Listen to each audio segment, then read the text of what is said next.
Hello mga ka-adventure! For today's video, pakita ko ito ngayong Vios 1.3 XLE manual transmission 2024. Ito ay may price na 831,000 pesos. Ito ay color red. Yan mga ka-adventures, kita mo sa front seat nya yung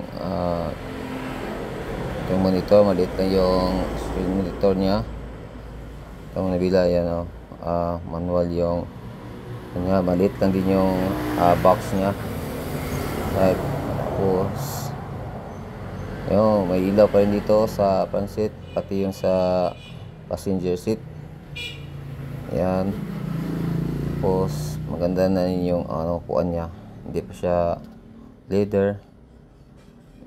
Yan, tingnan natin. Yan, kita mo pang na talaga siya,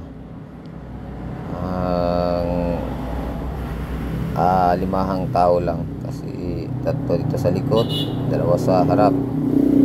Yan, okay naman to mga ka-adventure kung dito ka lang sa city drive, kasi mabilis to makadaan sa trapiko.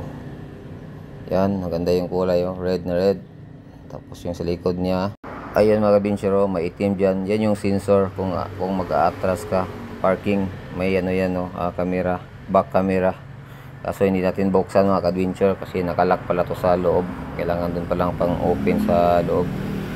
Tapos ayan, yan mga ka-adventures, salamat sa ating panonood. Hanggang sa muling video. Thank you, Toyota Cagayan de Oro. God bless you and more power. Maraming salamat sa lahat ng nanonood ng video. God bless.